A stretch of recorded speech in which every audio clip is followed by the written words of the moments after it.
So I've had a number of requests about the inside of the Strayhound and what it looks like. I haven't really been able to get my act together about filming this because the light for this camera doesn't work so well. So I hooked up a little light here and I'm going to give you the tour and a little bit of background. You know, the story behind the Strayhound is that my wife was pregnant with our fourth child and we were looking for a cheaper way to travel. And so I decided we would get a motorhome and we would do our traveling with our four kids rather than trying to fly people around the country and do whatever. We would get this bus and build it. You couldn't buy a motorhome at the time that had sleeping accommodations for 6 people without taking things out and putting things away, and I didn't really like that, so I wanted to buy something that had the ability to just get in and go and sleep and do whatever you wanted. And so I decided I would build the bus.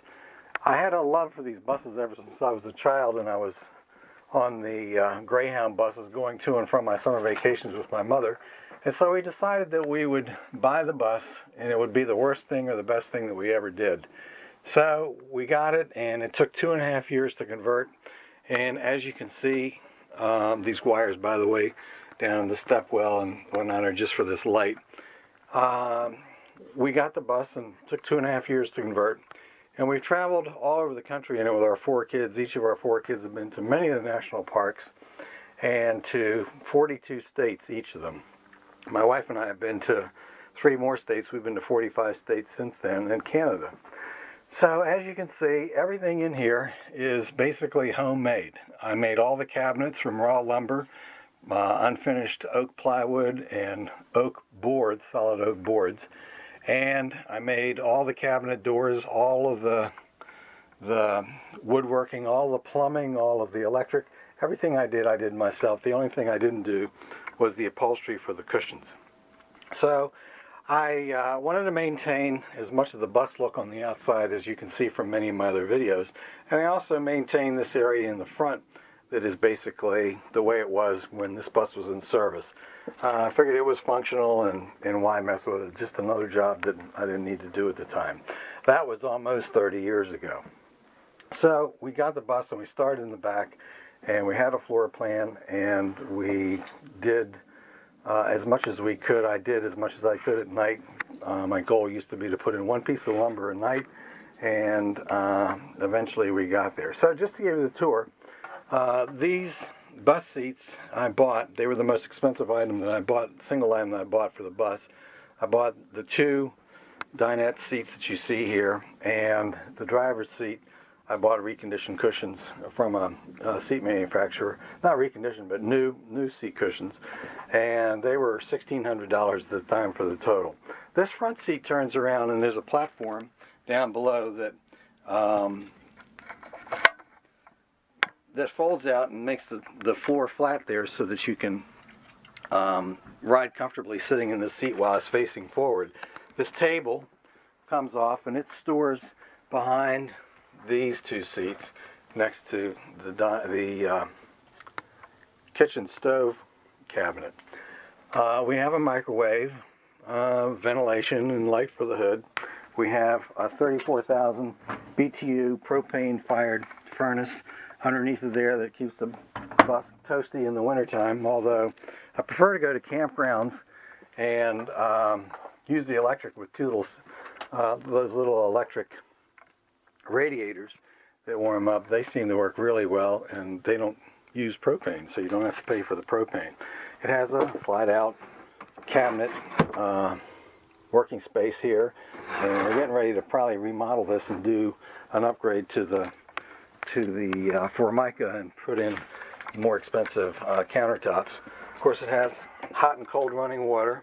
You know, little things that you don't notice, like a little storage area here, and these drawers, each of which were made, you know, handmade, just from, you know, fairly nice lumber. Actually, I made a decision that I wanted to buy fairly nice lumber, so we were going to make a commitment. We had 4 kids, as I said, and they each got a bunk bed. They got to store everything in laundry baskets. Everybody got 2 baskets underneath the sliding doors here for the bed. They each had their own little light and whatnot. for their private area, their personal area, and it was really comfortable to travel in. And coming back to the bathroom, we had a shower, which we do use every once in a while. It's not the most spacious, but it's comfortable if you want to stay out of the campground restrooms. And then typical, bathroom kind of stuff. Nothing fancy. This is more RV kind of motif than, high-end motorhome, luxury motorhome kind of stuff. And as you can see, everything's fairly basic. We have a closet here that, has hangers and shelving. And we have the master bedroom suite in the back with, our space. And we also store, in this cabinet, we store laundry baskets on these shelves. Right now I'm replacing a light and it's gone bad. But we have other storage. I keep all my manuals and whatnot in this cabinet here and various things in these other cabinets. And we have a flat screen TV. So there's the light wires hanging out that I'm trying to repair at the moment. And so you can see that we've traveled pretty comfortably in this thing, and it's served us well over the years. We've put a couple 100,000 miles on this bus. It probably has close to 4 million miles on it. And, I've done all the replacement of all the other mechanicals on it, all the repairs for the axles. I've rebuilt the axles and done whatnot to maintain it over the years. So that's how the inside of the Strayhound looks.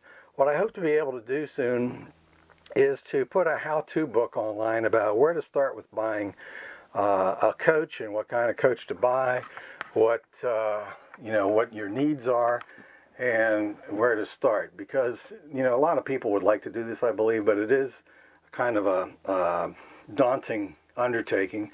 When I first got it home in the driveway, I thought to myself, my gosh, what have I got myself into? But it surely turned out to be the best thing we ever could have done, and we've had a tremendous amount of fun with it. And nowadays it's a collector's item, even winning awards at car shows because of its age. So I'll be back and we'll do other videos on how to and where to start in building your own motorhome.